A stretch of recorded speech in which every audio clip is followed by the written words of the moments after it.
સત્વ prime cooperating housing service સોસાયટીમાંથી હું મૈનક પટેલ વાત કરું છું એઝ અ ટ્રેઝરર. ઘટના જ્યારની બની ત્યારનો હું નીચે આવેલું છું. દરેક એજન્સી જોડે હું વાત કરી રહ્યો છું, લાઈક વડોદરા ગેસ લિમિટેડ કે ફાયર બ્રિગેડ કે પોલીસના જવાનો કે દરેક જણ જોડે. પણ અમને હજુ સુધીમાં જે ઘટનાના જે બની છે, જેના રિલેટેડ કોઈ વ્યક્તિ છે, એ કોઈ અમારી સોસાયટીમાં અમને મળવા માટે નથી આવ્યું. જેવું કે હમણાં 2 ટાવર જોઈ શકો છો, જી ટાવર અને ઈ ટાવર. બંનેના 160 ફેમિલીને ખાલી કરે છે. 160 લોકો અત્યારે અહીંયા બહાર છે, જેમને કે જમ્યા નથી, કઈ નથી. પણ એમના પૂછવા માટે ના બિલ્ડર ફોન ઉઠાવતો નથી કે ના એના દ્વારા કંઈ પણ, અને જવાબદાર તંત્ર દ્વારા પણ કોઈ કાર્યવાહી કરવામાં નથી આવતું. એ અમને બહુ દુઃખની વાત લાગી રહી છે અત્યારે. હાલ તો અત્યારે કેટલા વાગ્યા બનાવ બન્યો હતો? આ બનાવ 6:30 થી 7 વાગ્યાની અંદર બનેલો છે. કોઈ મોટા પ્રમાણમાં કોઈ જાનહાની એવું કંઈક થયું કે ખાલી ફક્ત નુકસાન જ થયું? અત્યારે તો અમારી સોસાયટીનું નુકસાન થયેલું છે. કમ્પાઉન્ડ વોલ અમે લોકોએ કરેલી ને ઘણું એવું છે.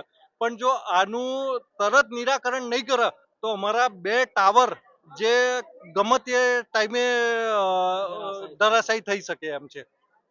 જે રીતે વાત કરીએ કે જ્યારે 10મા અને 12મા ધોરણની એક્ઝામ ચાલી રહી છે, ત્યારે આ 2 ફ્લેટોમાં 10મા અને 12મા ધોરણના સ્ટુડન્ટ્સો રહેતા હશે, છોકરાઓ રહેતા હશે. શું કહેશો તમે એમના વિશે કે જ્યારે અત્યારે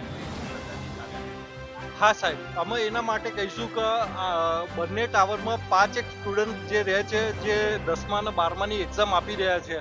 અમે લોકોએ કન્ટિન્યુ એમના કોન્ટેક્ટ કરી રહ્યા છે આજુબાજુના બિલ્ડરો થ્રુ.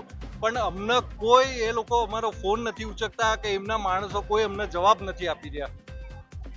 જે રીતે વાત કરીએ બાજુની અંદર જે કન્સ્ટ્રક્શન સાઇટ ચાલી રહી છે, જે લોકોનું કહેવું એવું છે કે સત્તા પર બેઠેલા એ લોકોની છે, તો હાલ જે ફ્લેટની દિવાલ જ ધરાશયી થઈ છે. શાયદ આપણે ઈશ્વર કરે ને કંઈ થાય નહીં આગળ, જો કંઈક મોટું નુકસાન થયું તેનું જવાબદાર પડશે કોણ?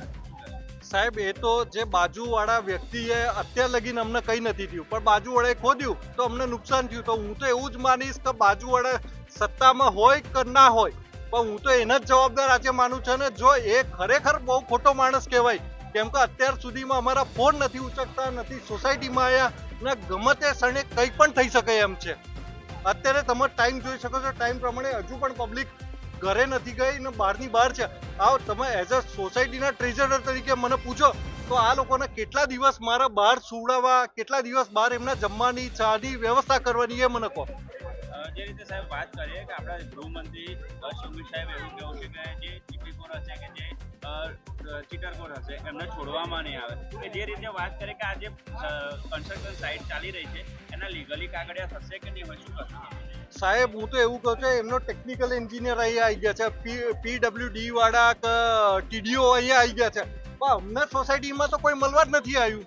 તો અમારે શું સમજવું કે આ હું રિક્વેસ્ટ કરીશ હર્ષ સંઘવી સાહેબને કે જે એટલા પાવરફુલ વાત કરી રહ્યા છે, તો આ સાઈડનું એ કંઈક કરીને બતાવો તો હું એમને માનીશ.